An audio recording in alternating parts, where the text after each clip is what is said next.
Our next storyteller is actually also somebody who I've known for a long time, was in one of my first shows. I remember she did a story about how a bedstand is not a one-night stand.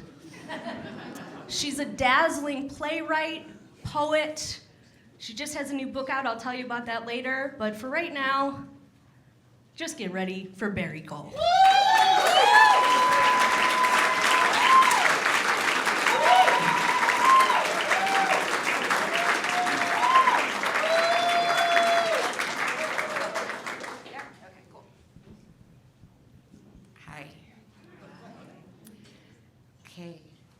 This is called Reading the Lake. They call them Great Lakes because they're great. If they were just okay, they'd be called okay lakes. Some people think oceans are better. They are so sure about it. I don't know, ocean this, ocean that. The thing is, my mom recently gave me a vat of sea salt from Costco. So if I want some salt water, I can just whip some up myself. 2 ingredients, instant ocean, boom. I live on the lake and I like it. I always wanted to do it, and now I'm doing it. And living on it means I look at the lake a lot. I study it. Consider color. Lake Michigan is an intentionally disorganized outdoor paint chip display with a palette ever honing in on blues and greens. The blues and greens run the gamut. They sprint the gamut. They gold medal the gamut. Honeydew green, peacock blue, broccoli jade, bib lettuce, spangle romaine, spruce with a hint of clover, dark navy, royal blueberry, aquamarine, lake foam teal, and denim. It's an unabridged collection, not just the greatest hits. Definitely a double LP as a record, or a fat, expensive coffee table book as a book. And the waves, temporary water sculptures. Waves are things with white eyebrows and mustaches, but only part-time.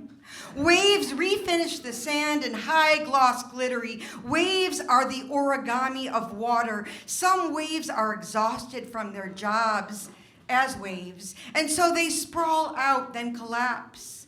Others circle back as if the party they found on the beach was not what they were expecting, and so no thanks, they're leaving.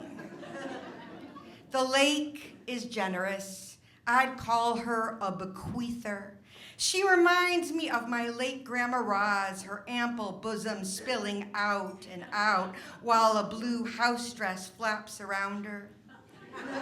Sometimes I think I'd like to gather with a group of people with white, blue, green, or silver hair, and we can all wear lake costumes and face the lake holding hands, like in Red Rover.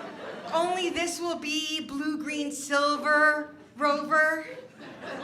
And when a wave comes in, we'll all run too like we're a wave. And when a wave goes out, we'll go out with it. This would look so cool, especially if you could see it from a rooftop. Now, I've had dreams about the lake, and it is true that there are a lot of boring dreams, and no one wants to hear about them. There are a lot of boring jobs, too. There are not, however, many dreams about dream jobs, and these are never boring. In my dream job, my job was mostly sorting, and I had to sort buttons and eggs and various hard candies and utensils like forks and chopsticks. And then there was another dream where my job was to count things, but I kept losing my place and had to start over right around 600 or 1,010. And then there was another dream job where I was on the phone, but not speaking on it, just on it, waiting, like a phone meditation.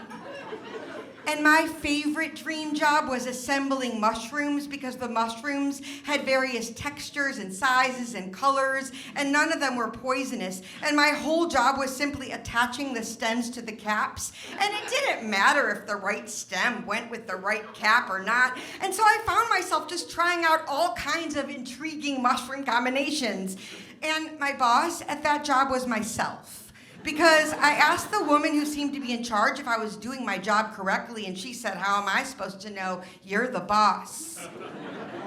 But when I woke up from that dream, I realized that boss backward would be pronounced sob, and I cried over that discovery because it seemed sad and important somehow. And so at that moment, my job in real life was to be a crying person who had mushroom assembly dreams. And I hoped that in my next dream, I had a job that was just as wonderful. And I hoped it had something to do with waves and flowers, maybe assigning flower types to waves. And I hoped in this job that I could be in some kind of extremely tall lifeguard chair on the lake. And as the waves came in, I'd have a megaphone and shout, "Here comes rhododendron! Here comes begonia! Here comes rose! Here comes daffodil!" And I think if I don't dream that dream, I will just give myself that job in real life, in daylight. And I will be so satisfied that if I were to take a job satisfaction survey, my job satisfaction would be off the charts. Okay, back to reality. Facts. Did you know that Lake Huron and Lake Michigan are essentially one lake? They're connected, yep. Lake twins conceived in the uterus of the world. What's more is that there is a Stonehenge situation at the bottom of Lake Michigan. Yep, for real, not made up, look it up. We are talking a 40,000-year-old stone configuration, a mile long, winding around, and one even has a mastodon carving. Now, scientists believe the stones were used for ritual purposes or to trap big animals, but makes me wonder if people of the future will find the volleyball posts we use today and hypothesis that they were likely gigantic community pencils for collaborative poem writing. So, summer season is coming soon on Hollywood Beach, where I live just a bit south of here, and I'm ready.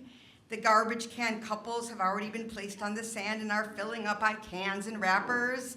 And soon, every single night at 7 p.m., a woman will get on the megaphone and say, "Attention Osterman Beach patrons, the beach is now closed. Please exit the water. The beach will reopen at 11 a.m. tomorrow. Thank you." It makes me want to shout back, maybe with my own megaphone from before, and say, "Attention Hollywood Beach patrons." She's the only one that calls it Osterman. "The beach never closes. It's open. It's a beach. Look at how open it is. Soon it will be night. Get ready to sit on the lifeguard chairs, otherwise known as thrones. Get out your DJ equipment, put on or take off some outfits. We'll all shine our phones on you while you practice your jag routine for tonight's moonlight show." And as long as I happen to have a megaphone, I could announce a few other things. Things about how when geese fly in a line and scream, they are like a sentence with exclamation points. I could say, "Attention beachgoers, please notice the jogger with the sweat stain on the back of his shirt in the shape of a butterfly. Beachgoers, isn't it so cool that we live in Chicago, but we have prickly pear cacti now in the dune area by Ardmore? How do you feel about the silky milkweed strands and the piles of lakeweed? I'm a true fan. God, isn't that fat baby near the path adorable? My review of this morning sunrise, an orange tour de force, stunning performance, 10 out of 10. But maybe I wouldn't say anything. Maybe I'd only mouth words like some kind of megaphone lip syncer.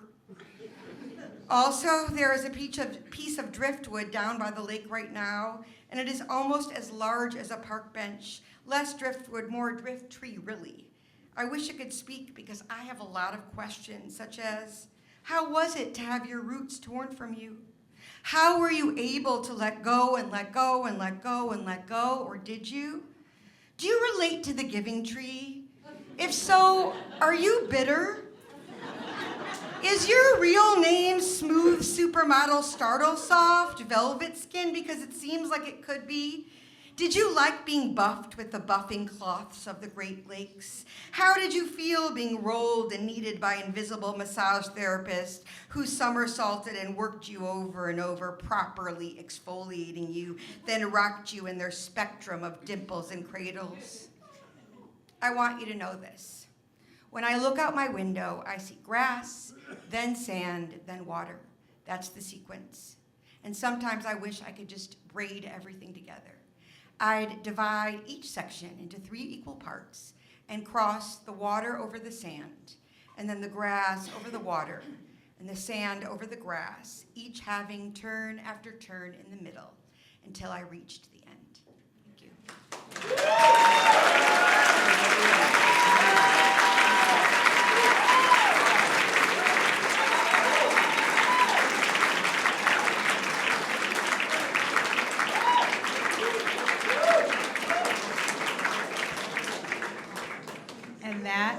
Was Barrie Cole. I could listen to that voice all day, preferably while on the beach. Thank you, Barrie. That was, woo, okay. I do want to mention that Barrie has a new book of poetry. It just came out a few days ago on the 15th, and it is called Lacquer is a Thrilling Word. So please look out for it. I wish we had them here with us tonight, but Lacquer is a Thrilling Word by Barrie Cole. So congratulations, Barrie.